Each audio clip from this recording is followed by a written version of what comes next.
it's very probable and probably inevitable that our right to bear arms would be challenged in a North American court. So this is just an example of what's happening and what's being proposed. We want to keep our trial by jury system. We want to keep our right to keep and bear arms. We want a system where we have a Supreme Court and not have a tribunal that will be superior to the Supreme Court.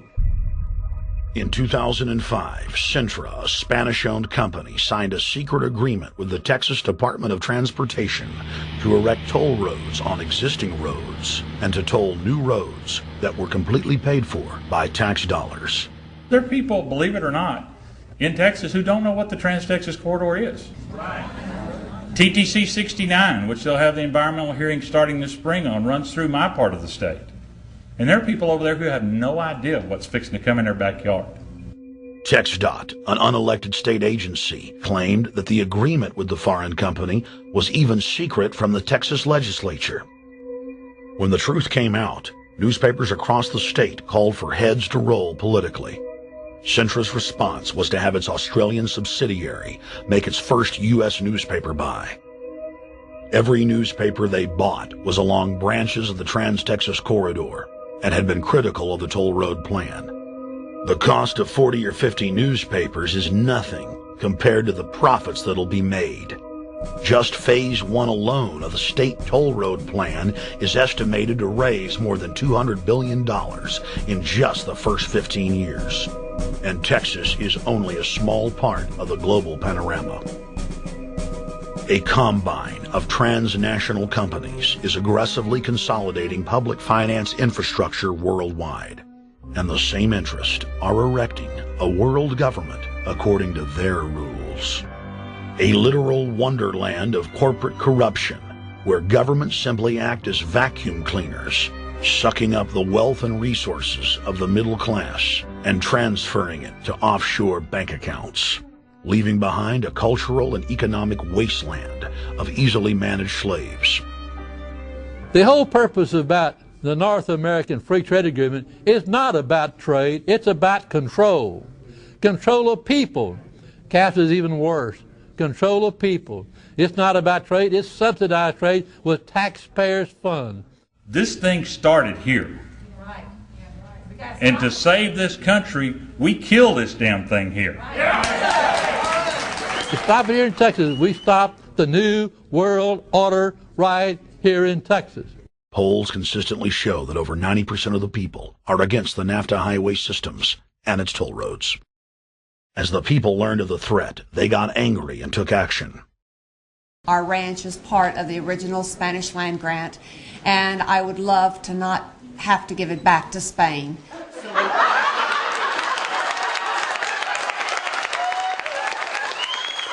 Opponents of a proposed superhighway today held a major protest.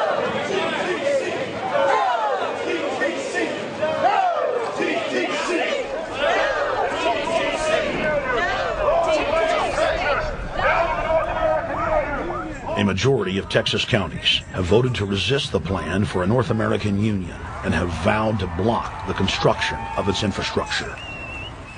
Heck, we already know in a law that was passed by a subservient United States Congress, where practically nobody in the entire Congress stood up and said, no, they've already passed a law saying all their driver's licenses are going to be chipped. Well, I'm telling you right now, I'm not going to carry in a driver's license that's got a chip in it so Big Brother can watch everywhere I go and see everything I do. No, no, hell no. No, all of it. No, no. We, the people, own this plot of ground. We, the people, own those trees there. We, the people, own our beautiful Texas, and we are not going to let a bunch of crooks and robber barons take our beautiful Texas away from us. Hell no! Hell no! No, no, no!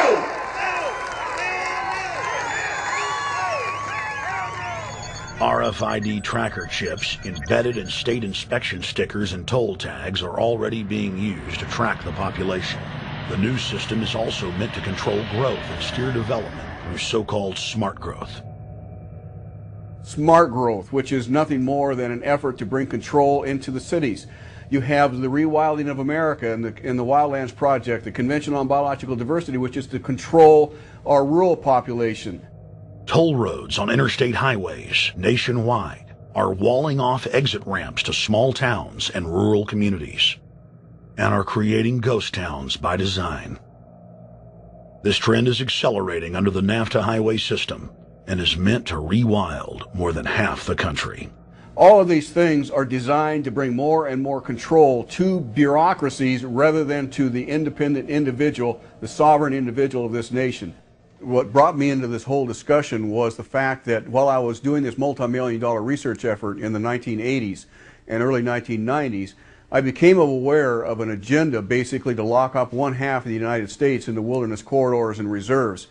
What's called the Wildlands Project, but it was also a key cornerstone of the United Nations Convention on Biological Diversity.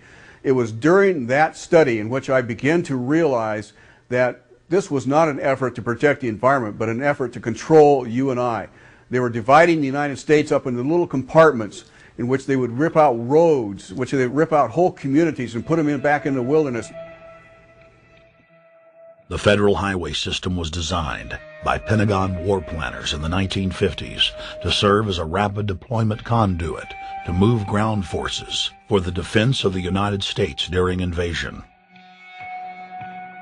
The unconstitutional Northern Command is now using the highway system as a force projection matrix to dominate populations across the United States. Through federally funded emergency command centers, county and city governments are being quietly federalized nationwide. Billions of dollars per city is being spent to install millions of surveillance cameras. Every town and hamlet, no matter how small or remote, is surveilled. License plate reading software tracks Americans' movements wherever they go. New systems are being deployed that scan your face, read your lips, and analyze your walk. Under the Treasonous Military Commissions Act, American citizens can be secretly arrested, stripped of citizenship, flown to offshore torture camps, and secretly executed. Under Section 802 of the Patriot Act, all misdemeanors are considered terrorism. Federal police squads called Viper teams randomly force Americans to line up and show their papers. From the sidewalks of Miami to the subways of New York to the streets of Houston, Texas, citizens are being searched by heavily armed gangs of paramilitary police.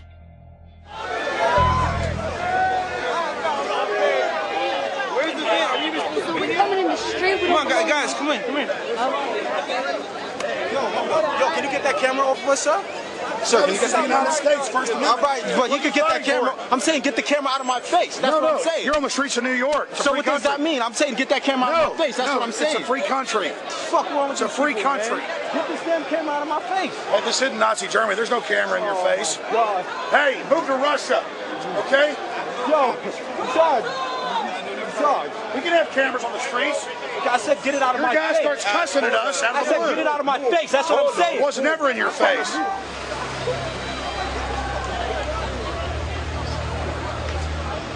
Yo. Long before 9/11, the Pentagon was aggressively violating the federal law that bars the military from policing the American people. Coast to coast, for more than 2 decades, teams of troops would just appear out of nowhere and randomly stop cars and search pedestrians. The acclamation accelerated with regular Army searching bags at the Super Bowl and the Kentucky Derby, as well as other high-profile events. Then President Bush signed a Defense Authorization Act, which radically increased the funding for the already bloated shadow government. In the act, the executive branch formally announced that it was preparing for domestic insurrection and went on to preemptively strip the state governors and legislatures of their powers. The federal government is openly announcing that it is the only authority as it treats the people and the states as enemies.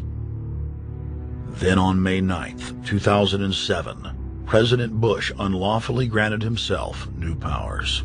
and the presidency officially became a fiat dictatorship.